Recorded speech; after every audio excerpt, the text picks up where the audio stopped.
à travers des informations bien fouillées concernant tous les domaines de la vie du pays. Le magazine Humura Burundi est diffusé sur le web via le site de la RPA www.rpa.bi. Humura Burundi.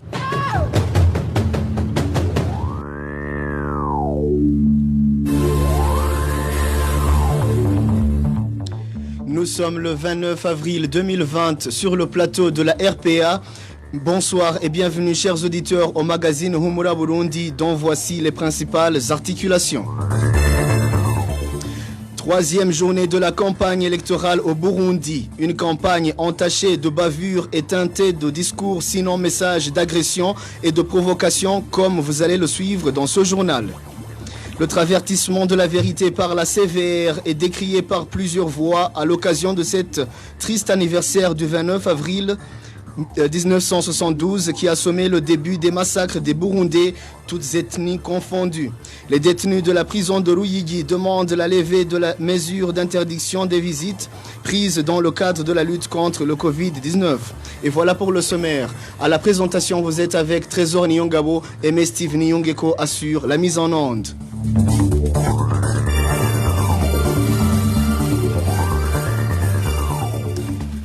Ouvrons ce journal par la page politique au troisième jour de la campagne électorale pour les élections de mai 2020. Évariste Ndayishimiye, candidat du parti CNDD-FDD, a fait campagne en province de Muramvya. Agathon Rwasa, candidat du parti CNL, a battu campagne en province Muyinga. Léonce Ngendakumana du parti Sawanya Fodebu au sud du pays dans les provinces Rumonge et Makamba.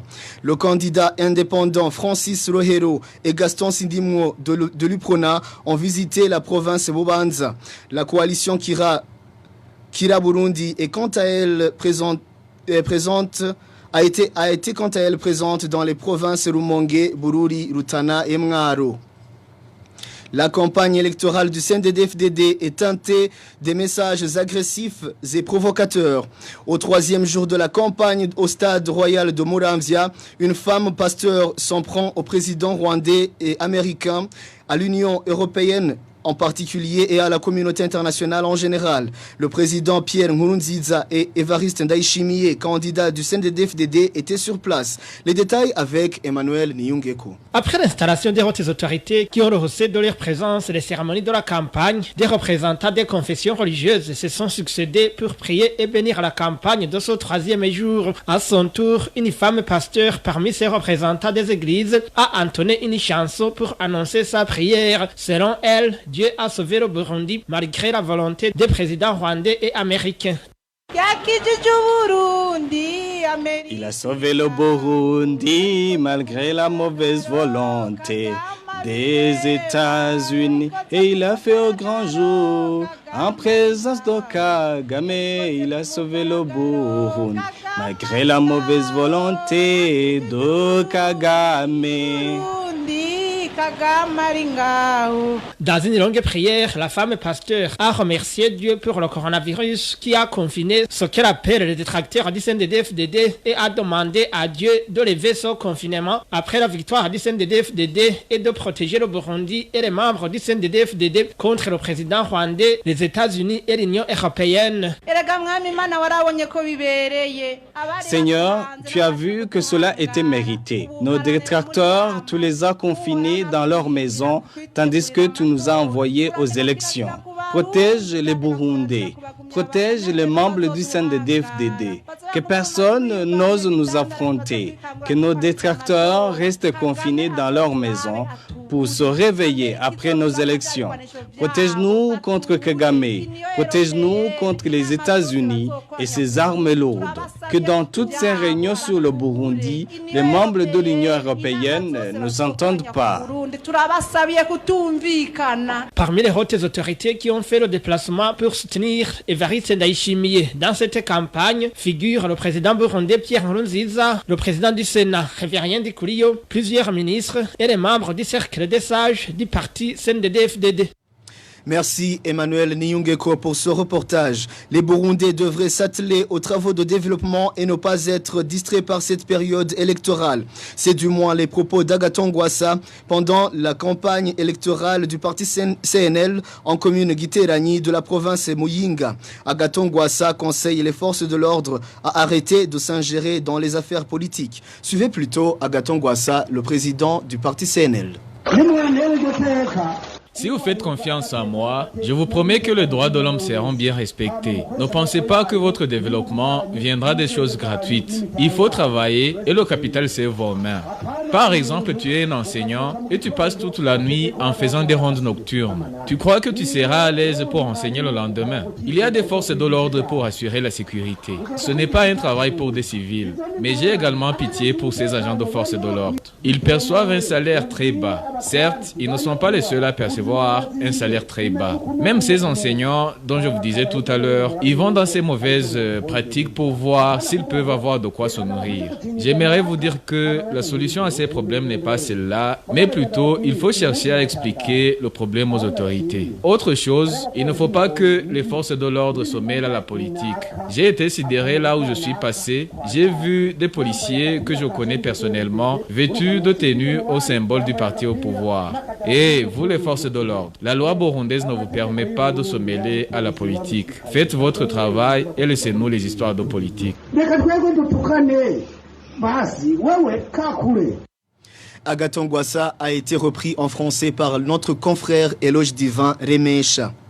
Les partis politiques de l'opposition soulèvent les problèmes rencontrés sur terrain pendant ces 3 jours de la campagne électorale. Le parti Sahwanya Frodebu dénonce surtout l'irresponsabilité de la CENI et les lacunes observées au niveau de la médiatisation du déroulement de la campagne. Par rapport à la pandémie de la Covid-19, le parti Sahwanya Frodebu endosse les responsabilités au gouvernement. Janvier Nina Hazwe s'est entretenu avec Phineas Nigaba, le porte-parole du parti Sahwanya Frodebu. Le premier problème, c'est la synergie des médias. Nous voyons que les journalistes ne sont pas libres. Ils ne exercent pas librement leur métier. Parce que pour donner l'information, il faut que l'information soit analysée au niveau de l'équipe et qu'ils puissent donner un message qui a été validé par toute l'équipe. Cela maintenant ne permet pas aux journalistes d'exercer librement leur métier. Deuxièmement, la RCND, à part le premier jour, cela montre les images pour les partis de l'opposition. Avec le deuxième jour, nous avons vu seulement qu'ils ont montré des images pour les partis au pouvoir et ses alliés. Ici, je citerai du commun. Mais les autres partis de l'opposition, on n'a pas vu d'image alors que nous étions sur le terrain. Mais c'est une radio nationale, c'est une télévision nationale. Nous entendons que les gens, un peu parce qu'ils sont télévisés dans les ménages, qui ne sont pas venus entendre le programme électoral des partis de l'opposition. Et vous êtes au sud du pays, justement, Makamba, Rumongue, ce sont des provinces frontalières avec les pays voisins. Au niveau de la santé, quel est le message que vous lancez à la population par rapport de la pandémie de coronavirus? Bon, quand on voit comment se fait organiser ces activités, nous voyons vraiment qu'il y a des problèmes au niveau de cette pandémie. Normalement, nous suivons les indications qui sont données par le service habilité, ici je dis le ministère de la Santé. Alors, nous, on conseille à la population de se prévenir, surtout de continuer à respecter ces mesures données par les autorités sanitaires. Même inquiétude au sein de la coalition Kira Burundi. Cette dernière dénonce surtout le 2 poids 2 mesures dans le traitement des partis politiques au cours de cette campagne. Concernant le coronavirus, la coalition déplore l'organisation des élections pendant cette période où la pandémie est déjà présente au pays. Janvier Nina Hazwe s'est également entretenu avec Aloïse Barichako, président de la coalition Kira Burundi. Le premier problème est que d'abord les véhicules communément appelés chaussures qui servaient à la population pour se rendre au lieu de rencontre, dans les réunions sur de longue distance, ces véhicules ont été interdits avec comme argumentation l'assurance. Oui, est-ce que le parti au pouvoir respecte cette injonction? Oui, pas de pouvoir, il n'y a pas de problème parce que la police ne peut pas arrêter une camionnette contenant les membres du parti au pouvoir. C'est difficile. Seulement, les partis opposés sont les seuls qui n'ont pas cette possibilité. Deuxièmement, au niveau de l'information, au niveau de la radio-télévision nationale, nous n'avons pas le même traitement parce que pour notre cas, on nous montre que de petites images avec peu de temps, alors que pour les autres, on montre beaucoup d'images avec un temps plus ou moins long par rapport à nous. Notre problème, c'est la fin de confiance que nous rencontrons parce que la population, une fois vous terminez le meeting, ils vous demandent à boire. C'est une mauvaise habitude. Oui, et par rapport à la pandémie de coronavirus, dans votre programme par rapport à la santé de la population, qu'est-ce que vous suggérez à vos membres? Est-ce que vous tenez compte de cette maladie qui se contamine à grande échelle dans une population en masse? Oui, le cas du coronavirus, je crois qu'on en tient compte. Dans le meeting, du moment que mon discours, j'ai parlé du coronavirus, mais donc il faut quand même rappeler à la population que si elle a la chance de trouver de quoi boire la bière locale, où ils doivent partager le chalumeau ou le verre. Il n'y a pas que cela, il y a aussi la respiration. Le coronavirus se transmet par appareil respiratoire. Mais ça n'a pas un problème parce que dans le meeting, vous voyez, nous sommes trop nombreux, mais ce n'est pas étonnant parce que s'il n'y a pas de mesures de confinement comme ailleurs, les activités continuent, les marchés, les églises, et le gouvernement ou le ministère de la Santé publique, est-ce qu'ils voient que ce n'est pas encore grave. Aussi, il faut savoir que les élections sont de grande importance. Peut-être ils ont mis sur balance, mais avec cet assouplissement dans les meetings, c'est aussi un grand problème. C'était Aloïse Barichako au micro de notre confrère Janvier Ninina Hadzwe. Les prochaines élections générales du mois de mai ne sont pas porteurs d'espoir pour les Burundais. Non seulement elles sont discriminatoires, mais aussi non crédibles. C'est l'avis de l'ancien sénateur Emmanuel Ngengurutse qui estime que cela entre dans le cadre de la politique du régime CNDD-FDD. Suivez Maître Ngengurutse Emmanuel. Pas d'espoir au sujet des résultats des élections générales de 2020. Car elle souffre de beaucoup de défauts pathologiques. Le grand défaut pathologique, c'est que ces élections laissent à marge de nombreux groupes sociaux, tant au niveau politique qu'au niveau ethnique. Au niveau politique, ces élections laisseront à marge les réfugiés et les expatriés, et dès le nombre avoisinerait plus de 600 000. Autres membres des partis satellisés de force par le pouvoir, ils sont également laissés à marge. Ça, c'est tel que l'UPRONA, KZFTD, l'IPD, Zigamuranga et d'autres. Sont laissés à marge également les membres des partis dont le fonctionnement a été arbitrairement interdit par le pouvoir. Je citerai le cas du MST. Il y a également les membres des partis politiques qui ne trouvent aucune utilité à participer dans des élections non crédibles. Et enfin, de nos membres d'aucun parti politique qui ne voient aucun intérêt à participer dans des élections discriminatoires. L'autre catégorie de Burundais laissés à marge, c'est les membres de l'ethnie Tutsi, je le dis de manière très claire, parce que les données du terrain démontrent leur exclusion dans la compétition électorale. Les données du terrain démontrent plutôt que ce sont les anciens rebelles qui sont les plus en vue sur le terrain. J'espère que certains d'entre eux ont eu le repentir. Mais les anciens protagonistes, dont les organisations politiques ont été raminées par les assauts répétés du pouvoir, CNDD-FDD, sont quasiment absents du terrain. L'ancien sénateur ajoute également que ce qui se passe actuellement au Burundi est le reflet d'une politique de haine entretenue depuis longtemps par le parti au pouvoir. Suivez encore une fois Maître Emmanuel Ngengurutse. L'image du parti PRONA de ces derniers jours est suffisamment illustrative. Rappelons que ce parti a été détruit par le pouvoir lorsque ses dirigeants ont refusé de collaborer au changement de la Constitution de 2005 visant l'introduction du troisième mandat de Pierre Nkurunziza et d'autre part à l'adoption de la loi sévère qui mettait au calendrier grec le tribunal pénal spécial pour le Burundi. Les images, encore une fois, de quelques upronistes satellisés, accroupis sur le site des victimes du génocide contre les Tutsis de Bugendana démontre, n'est-ce pas, à quel point le parti CNDD-FDD tient réellement à discriminer ces gens-là, ou ceux qui leur sont proches. L'autre grand défaut réside dans le manque de confiance à l'arbitre électoral qu'est la CENI. Dans les conditions politiques et sécuritaires actuelles du pays, aucune garantie que les candidats qui auront eu la faveur des Burundais seront proclamés vainqueurs par cette CENI. Par conséquent, ces élections sont non crédibles parce que non inclusives, non libres et non apaisées.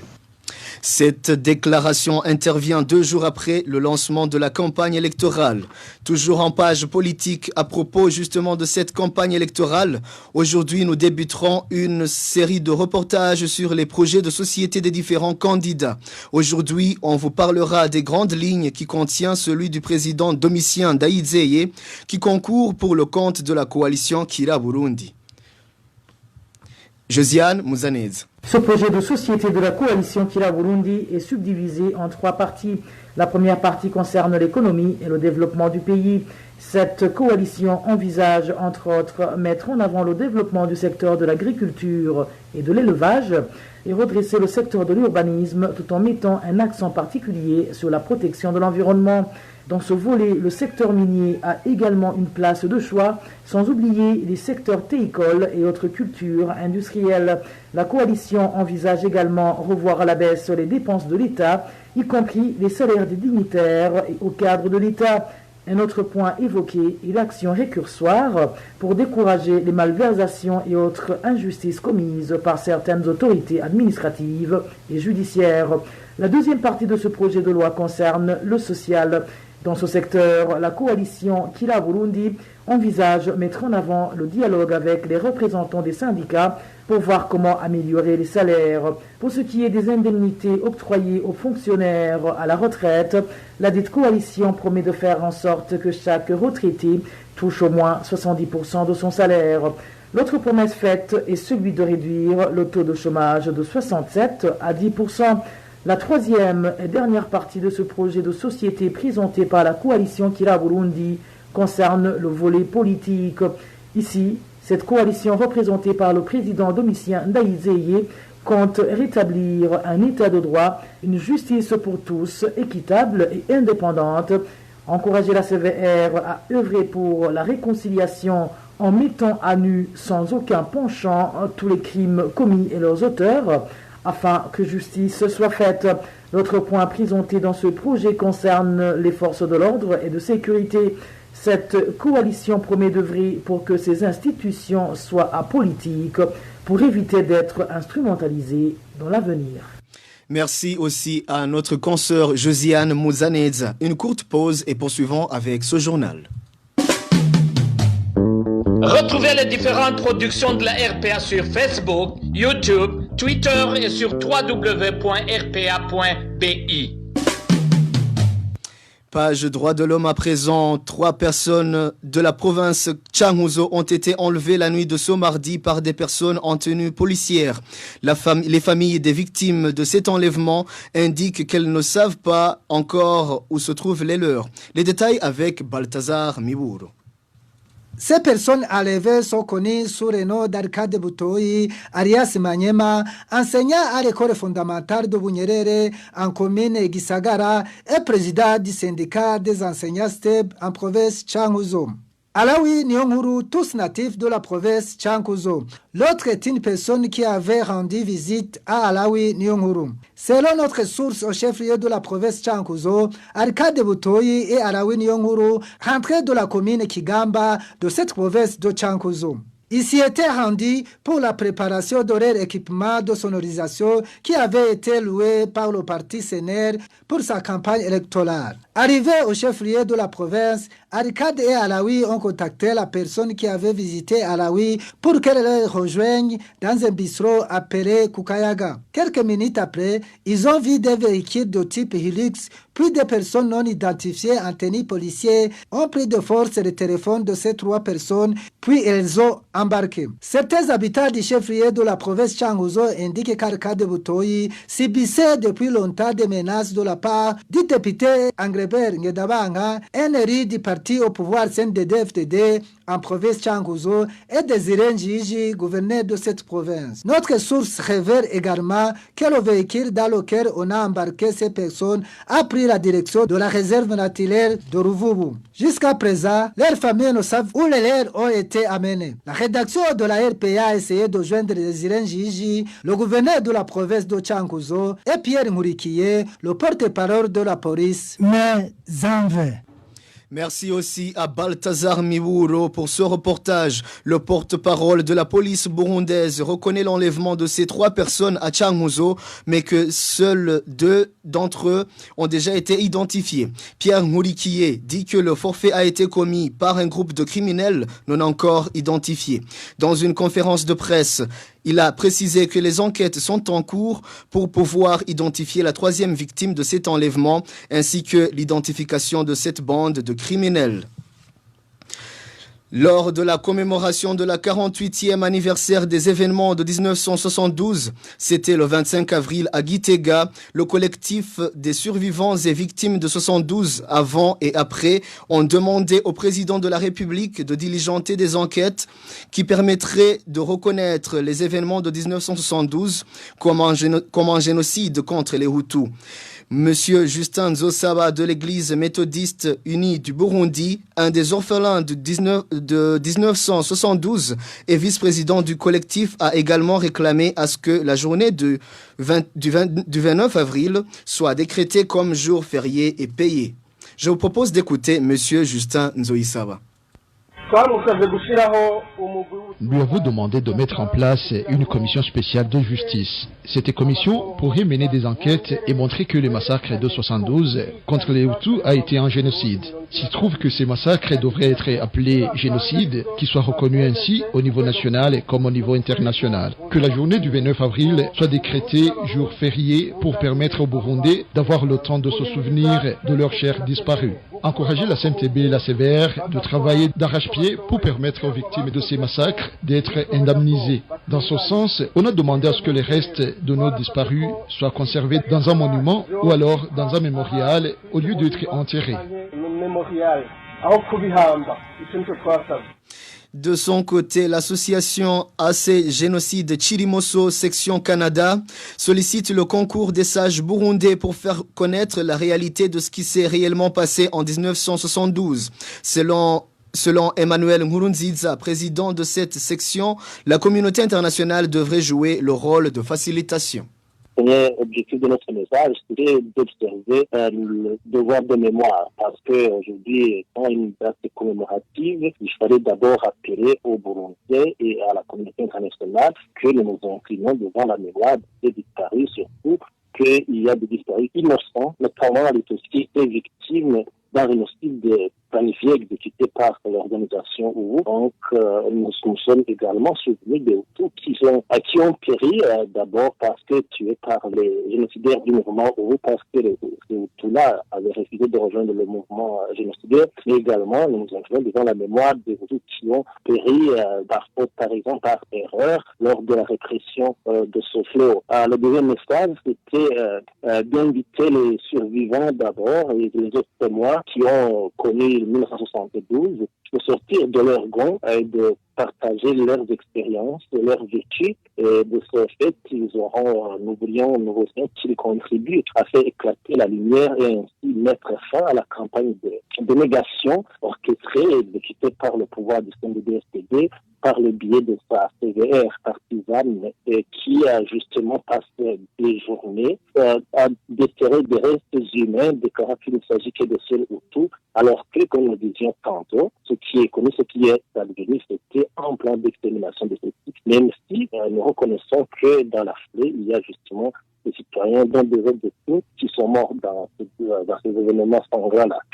Notre message était destiné à la communauté internationale et il était question justement d'inviter tous les acteurs qui suivent ce qui se trouve au Burundi, de cesser d'être abusés par cette campagne de falsification menée par le pouvoir du Saint-Denis.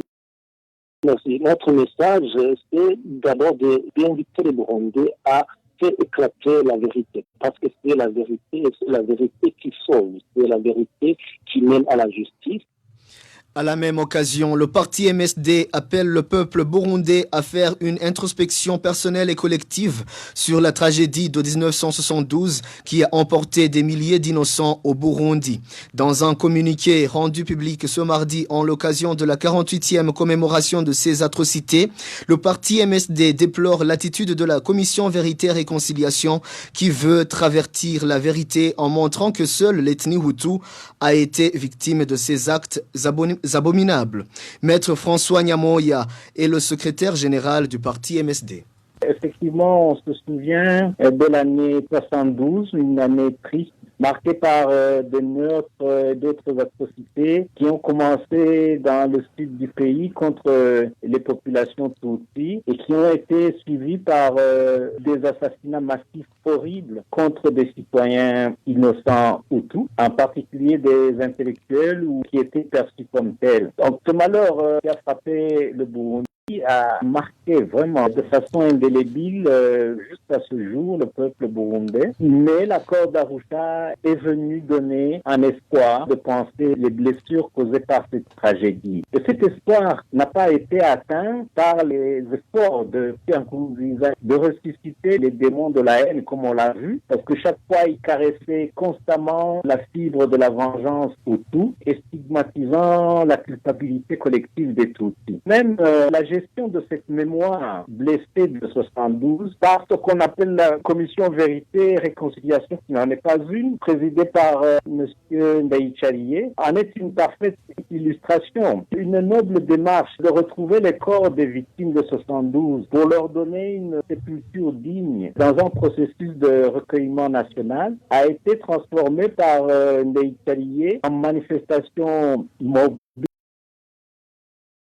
en oubliant au passage que ceux-ci ont aussi été victimes de meurtres collectifs abominables et que les corps de milliers d'entre eux gisent dans des fosses connues et inconnues à travers tout le pays. En substance, le parti MSD appelle le peuple burundais, journée du 29 avril, une opportunité d'introspection personnelle et collective sur cette tragédie qui a emporté des milliers occasion de projection dans un avenir dépouillé des sentiments de haine et de ressentiment à l'égard de générations responsables des souffrances de cette sombre. C'était Maître François Nyamoya, le secrétaire général du parti MSD. Grogne au sein des détenus de la Yigi, pour cause les mauvaises conditions de ces prisonniers qui réclament le droit de bénéficier des soins de santé et des visites de l'extérieur. Au moment où cette décision avait été prise dans le but de les protéger contre le coronavirus, ces prisonniers taxent cette mesure d'injuste car partout dans cette province, la circulation continue comme à l'accoutumée. Walter Kwizir. L'interdiction de se faire soigner en dehors de la prison et les visites sont parmi les causes majeures des grognes de ces prisonniers de Ruyigi. Suite à la mise en application de ces mesures, la vie des prisonniers est devenue de plus en plus difficile. Dans la prison de Ruyigi, nous sommes dans des mauvaises conditions. On a interdit les visites de nos familles alors qu'ici en prison, la ration journalière est insuffisante. Surtout pour nous, nous sommes des malades de diabète et d'hypertension. On a obligé d'avoir la même alimentation chaque jour, c'est-à-dire des haricots et de la pâte de manioc. Toutes ces mesures prises ne font que nous rendre la vie difficile. Prises pour protéger les prisonniers contre le coronavirus, ces prisonniers trouvent ces mesures non convaincantes étant donné qu'aucune autre activité n'a été suspendue en dehors de la prison. C'est de l'injustice. En nous rendant visite, ils s'arrêtent à l'entrée de la prison. Comment pouvons-nous attraper ce coronavirus? En province Ruyigi, personne n'a été encore testé positif. De plus, les marchés sont ouverts, les églises sont ouvertes, ainsi que les dispensaires et d'autres endroits de rassemblement. Comment on peut appliquer cette mesure pour les prisonniers? C'est incompréhensible. Ces prisonniers demandent aux autorités de revoir ces mesures en fait de permettre à ces prisonniers de se faire soigner. Ils réclament le droit à des visites, surtout que la vie reste normale en dehors de la prison. À ce propos, la rédaction a essayé de joindre le responsable de la prison de Ruyigi, mais en vain. Walter Kwizera, 4 journalistes du groupe de presse Iwachu totalise 191 jours d'incarcération à la prison centrale de Bubanza. Ils ont été arrêtés le 22 octobre 2019 au moment où ils s'étaient rendus en commune Musigati pour enquêter sur les combats qui opposaient les forces régulières et des groupes armés. Le tribunal de grande instance de Bubanza les a condamnés d'une peine de 2 ans et 6 mois de prison et d'une amende d'1 million chacun. Accusés au départ de complicité d'atteinte à la sûreté intérieure de l'État, ils ont vu l'infraction à leur charge modifiée dans le jugement du tribunal de grande instance Bubanza. Ils ont été condamnés pour tentative impossible de complicité d'atteinte à la sûreté intérieure de l'État. La défense de ces journalistes a interjeté appel vers la fin du mois de février devant la cour d'appel de Nahangwa. Si rien ne change, l'audience est prévue au début du mois de mai prochain. Les associations des défenseurs des droits humains, nationales et internationales, ne cessent de plaider pour la libération de ces journalistes qui, selon elles, ne sont victimes que de leur métier. Certaines mesures prises par le gouvernement du Burundi pour lutter contre la propagation du coronavirus ne sont pas du tout applicables lors de la campagne électorale. Cette campagne électorale rassemblera des milliers de citoyens burundais pendant plusieurs semaines. Émile Nibasumba. La campagne électorale qui a démarré ce lundi va durer 3 semaines dans toutes les provinces du Burundi. Au cours de la campagne, le minimum de comportements recommandés par le ministère de la Santé pour lutter contre le coronavirus ne sont pas applicables. Lorsque la pandémie faisait parler d'elle dans plusieurs pays, le ministre Tade Ndikumana avait demandé à la population burundaise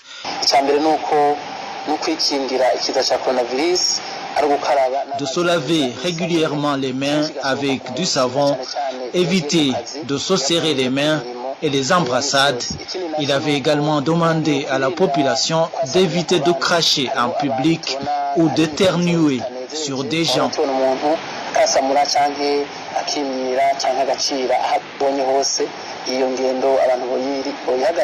Les recommandations très difficiles, voire même impossibles pour les militants des partis politiques et des indépendants qui se rassemblent en masse pendant cette période de propagande. La distanciation sociale n'est même pas évoquée par le ministère burundais de la Santé. La propagation de la COVID-19 est inévitable dans ces meetings, selon certains médecins. Des médecins qui soulignent que des milliers de participants à ces rassemblements risquent à leur tour de contaminer leurs familles respectives.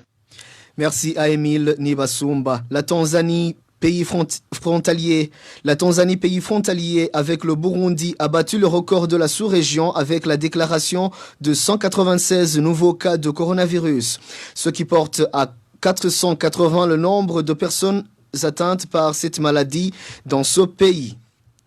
Et pour clore ce journal, page sécurité, après plusieurs jours d'affrontements en RDC entre les militaires burundais et le mouvement Red Tabara, ce mercredi, les combats se seraient arrêtés. Les informations qui proviennent de la RDC font savoir que les militaires burundais auraient quitté Masango, un lieu d'affrontement, et se seraient repliés vers Rupupu. Ces informations indiquent que ce repli est une tactique pour mieux se préparer. Dans ces affrontements, les militaires burundais combattent aux côtés des Interahamwe et le mouvement des Banyamulenge appelé Gumino. Et c'est par ici, chers auditeurs de la RPA, que nous mettons un point final à ce journal. Merci de nous avoir prêté une oreille attentive. À la présentation, vous étiez avec Trésor Nyongabo et Steve Nyungeko à la manette. Passez une agréable soirée partout où vous êtes.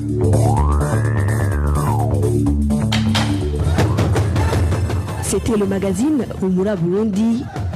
Un magazine campant pour relier les Burundais en exil et ceux toujours au pays à travers une information de qualité.